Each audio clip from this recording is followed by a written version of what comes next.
Hello everyone, जय माता दी। कैसे हो आप सब? आई होप आप सब ठीक होंगे। आज मैं इस वीडियो में शेयर करने वाली एक ऐसे ट्यूब के बारे में जो कि होने वाली है बहुत ही खास। तो जानेंगे ये कौन सी क्रीम है और किसके लिए बहुत यूजफुल है। तो मैं स्टार्टिंग में बता दूं, जिसके भी एक्जिमा, बैक्टीरियल इन्फेक्शन या फिर स्किन इन्फेक्शन या फिर किस प्रकार का इन्फेक्शन हो रहा है, पसीने की वजह से खुजली हो रही है, कहीं पे भी हाथ पैर मतलब कहीं पे भी खुजली हो रही है पसीने की वजह से, या फिर रेड राउंड वाला दाग हो रहा है, या फिर किसी प्रकार के दाग हो रहा है और इस प्रकार से आप परेशान हो रहे हो, खुजली चल रही है, तो उस सब में आपको दिक्कत हो रही है, तो इस वीडियो को आप जरूर देखना और एंड तक जरूर देखना, बहुत ही होने वाला खास।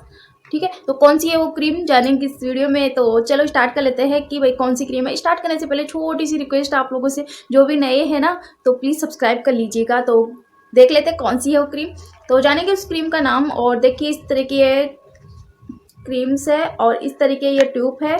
आप देख सकते हो इसका ये कवर है, वाइट कलर का कवर है। ठीक है, जानेंगे इसका नाम, भाई कौन सी क्रीम है और नाम क्या है। ठीक है, तो नाम जानेंगे पहले। तो पहला नाम है क्लोट्रीमाइजोल और बेक्लामेथासोल डाइप्रोपियोनेंट और निकोमाइसिन सल्फेट क्रीम है। ये इस क्रीम का नाम है, ट्यूब का नाम है। ठीक है, इसमें कितने ग्राम्स क्रीम आती है? तो 10 ग्राम्स इसमें क्रीम आती है। ठीक है, ये सब बात हो गई। अब करते हैं इसको ओपन और देखते हैं कौन कैसी क्या ट्यूब है। इस तरह की ये ट्यूब है, आप देख सकते हो। बहुत ही अच्छी ट्यूब है ये। मैंने दूसरी ट्यूब ले मंगवाई हूँ, फर्स्ट मैंने यूज की थी और मुझे काफ़ी अच्छा रिजल्ट मिला, तब जाके मैं दूसरी क्रीम से ये मंगाई हूँ। और ये ना हर घर में होना ज़रूरी है और मैं इसको हमेशा रखती हूँ, क्योंकि ऐसी प्रॉब्लम्स ना कभी भी हो सकता है, खुजली कभी भी चल सकती है, मतलब ऐसी प्रॉब्लम्स कभी भी हो सकती है, इसलिए हर घर में होना बहुत ज़रूरी है। तो जानेंगे इसकी प्राइस, जानेंगे कि भाई कितनी कितनी इसमें डाला हुआ है, ये सब जानेंगे। तो यहाँ पे लिखा हुआ होगा, तो क्लोट्रीमाइजोल डाला हुआ है 1% और बेक्लोमेथासोल डाला हुआ है 0.025% और निकोमाइन सल्फेट डाला हुआ है 0.5% और डाला हुआ है क्लोरोकल्सोल डाला हुआ है 0.1% और क्रीम बेस्ड डाला हुआ है QS। ठीक है, इसके जाने हैं कंटेंट कि भाई इसमें क्या क्या कितना कितना ग्राम ये क्वांटिटी डाली हुई है, तो ये जाने हैं इस क्रीम में ये डाला हुआ है। ठीक है, अब बात करेंगे इसकी प्राइस की। तो प्राइस भी जरूरी है ना इसकी। तो आपको एक बात बता दूं, ये प्राइस, इसकी प्राइस नहीं है, ये गवर्नमेंट हॉस्पिटल में फ्री सुविधा में आपको मिल जाएगा। देखो यहाँ पे निःशुल्क ये दवाई आपको गवर्नमेंट हॉस्पिटल में फ्री सुविधा में मिल जाएगा। अगर आपको इस तरह की प्रॉब्लम हो रही है, दांत खाज खुजली हो रही है, इस तरीके की प्रॉब्लम हो रही है, तो आप गवर्नमेंट हॉस्पिटल में जाइएगा और ये सब बताइएगा और आपको ये दवा, आपको ये क्रीम्स लिख के जरूर देंगे, तो आप इसका यूज जरूर करना। तो गाइस इसमें क्या ये जानेंगे इससे सच में दांत खाज खुजली जाता है कि नहीं जाता और किस तरीके से इसका यूज करना है। ठीक है, और जानेंगे इसकी साइड इफेक्ट।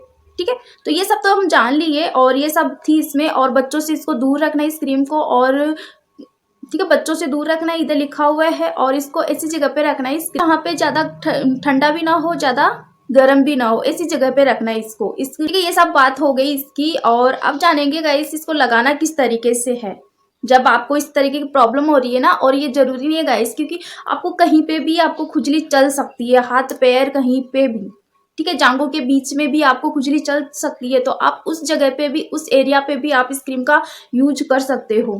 ठीक है, तो कैसे करना है इस क्रीम का यूज।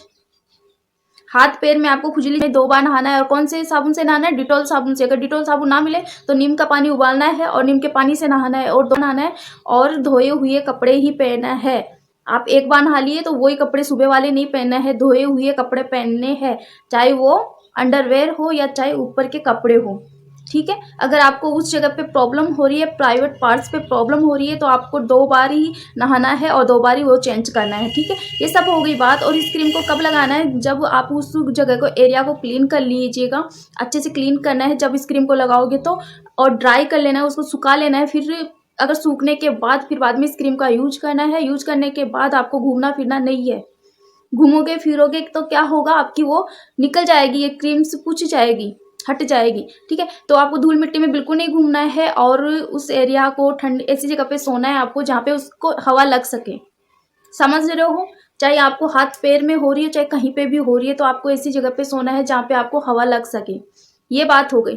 अब बात क्या करना है आपको, आस-पास में जहाँ पे आपको हाथ में हो रही है या फिर कहीं पे भी आपको खुजली हो सकती है, तो आपको अपनी चीज़ें किसी और को शेयर नहीं करना है और दूसरों की चीज़ें भी आपको नहीं लेना है, क्योंकि उनको भी आपके प्रॉब्लम ये इन्फेक्शन फैल सकता है। तो इन सब से आपको बचना है और डॉक्टर की सलाह लेकर ही आपको ये क्रीम्स खरीदना है, ट्यूब्स खरीदना है और गवर्नमेंट हॉस्पिटल में जाओगे ना तो ये क्रीम्स आपको ज़रूर मिल जाएगी, अगर आप ये सब दिक्कत बताओगे तब।